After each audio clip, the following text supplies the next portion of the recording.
Day 70 Reading Plan, CCC 571-582, Introduction.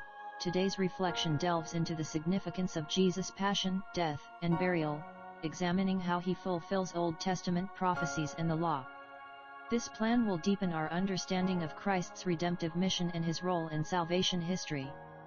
Article 4 Jesus Christ suffered under Pontius Pilate, was crucified, died and was buried. Catechism of the Catholic Church, CCC, references, CCC 571-573, these paragraphs describe how Jesus' passion and death are essential aspects of his mission. By his suffering, Jesus becomes the sacrificial lamb, willingly embracing death to atone for humanity's sins and to manifest God's infinite love.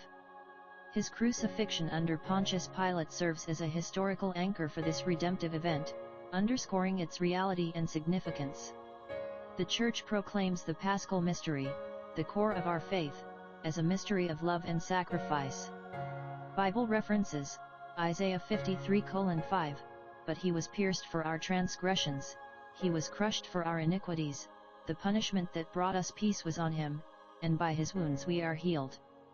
John 19:30, When Jesus had received the sour wine, he said, It is finished, and he bowed his head and gave up his spirit. Questions: What is the significance of Jesus' passion, death, and burial in Catholic theology? In Catholic theology, Jesus' passion, death, and burial demonstrate God's profound love for humanity. By offering himself as a sacrifice, Jesus reconciles us with the Father, healing the rift caused by sin. His death fulfills the prophecy of the suffering servant in Isaiah, illustrating that he is the sacrificial lamb who takes away the sins of the world. His burial emphasizes the completeness of his sacrifice, embodying both his solidarity with human suffering and his victory over death. Paragraph 1, Jesus and Israel Catechism of the Catholic Church, CCC, references, CCC 574-576. These paragraphs highlight how Jesus' life and mission fulfill the promises and prophecies given to Israel. Jesus' teachings, actions, and eventual suffering fulfill the expectations of the Messiah outlined in the Old Testament, confirming his identity as the one sent by God. His passion represents not a rejection but a completion of Israel's history, showing that he is the climax of God's covenant with his chosen people. Bible references, Matthew 5:17, Do not think that I have come to abolish the law or the prophets, I have not come to abolish them but to fulfill them. Luke 24:44, Then he said to them, These are my words that I spoke to you while I was still with you, that everything written about me in the law of Moses and the prophets and the Psalms must be fulfilled. Questions: How does Jesus fulfill Old Testament prophecies through his passion? Jesus fulfills Old Testament prophecies, such as those of the suffering servant, through his life, death, and resurrection. His passion is not only a moment of suffering but also the culmination of Israel's hope in God's promises.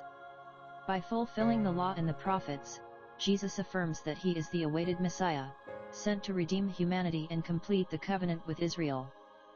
Jesus and the Law Catechism of the Catholic Church, CCC, references, CCC 577-582, these paragraphs examine Jesus' relationship with the law, showing that he respects and fulfills it by bringing it to its ultimate purpose, love of God and neighbor. Jesus' teaching fulfills the law's intent and transcends its literal observance, calling for a deeper righteousness rooted in mercy and love. His passion becomes the perfect expression of the law, as he offers himself fully in obedience to the Father's will, embodying the true meaning of the law and its ultimate goal. Bible references, Matthew 5:17-18, Do not think that I have come to abolish the law or the prophets, I have not come to abolish them but to fulfill them. For truly, I tell you, until heaven and earth pass away, not an iota, not a dot, will pass from the law until all is accomplished. Romans 10:4, For Christ is the end of the law so that there may be righteousness for everyone who believes. Questions: How does Jesus' relationship with the law illuminate his mission and passion? Jesus' relationship with the law reveals that his mission is to fulfill the law's true purpose, which is union with God and transformation through love.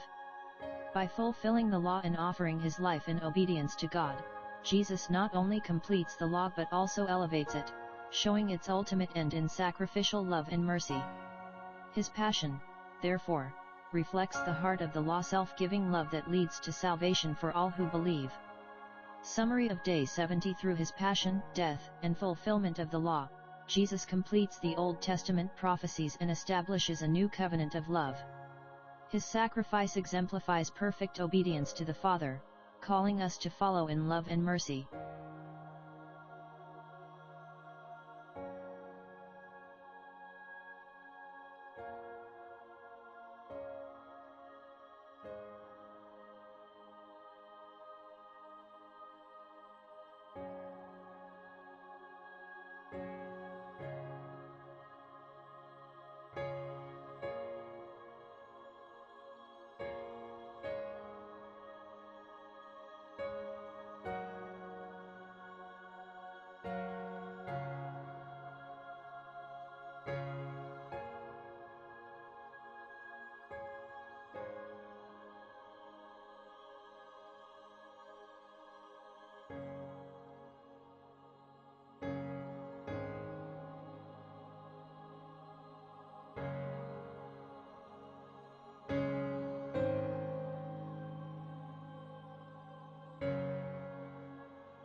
Paragraph and summary, 571 to 582. The Paschal mystery of Christ's cross and resurrection is central to the good news that the apostles and the Church are called to proclaim.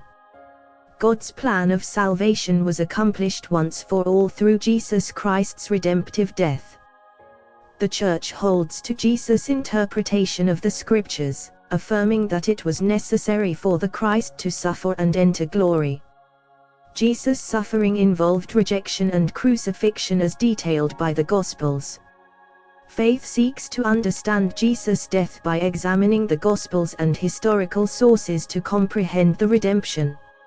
Opposition to Jesus began early in his ministry from certain Pharisees, Herodians, priests, and scribes, especially due to his actions like exorcisms, forgiving sins, Sabbath healings, and association with sinners, leading to accusations of blasphemy and false prophecy. Jesus' words and actions often contradicted the religious authorities, especially those in Jerusalem, though some Pharisees respected him. He shared some Pharisaic teachings, such as on resurrection, piety, and love of God and neighbor. Jesus' actions were perceived as challenging core Jewish institutions, the law, the temple, and the monotheistic worship of God. Jesus, in the Sermon on the Mount, affirmed the law given on Sinai and emphasized its fulfillment rather than abolition, upholding even the smallest commandments. As the Messiah, Jesus alone perfectly fulfills the law, which the Jews, by their own admission, were unable to observe fully, leading to their annual observance of the Day of Atonement. The Pharisees emphasized the complete observance of the law, fostering religious zeal among Jews, which prepared them for Jesus' perfect fulfillment of the law.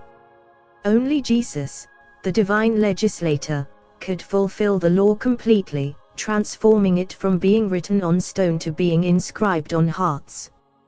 His death redeemed from the transgressions of the law.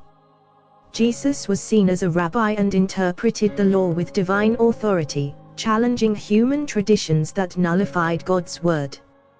His teachings in the Beatitudes reflected the law's ultimate interpretation. Jesus revealed the deeper meaning of the dietary law and Sabbath observance, teaching that inner purity is what defiles or sanctifies a person, not external acts alone. This teaching clashed with some religious authorities who resisted his divine interpretation of the law.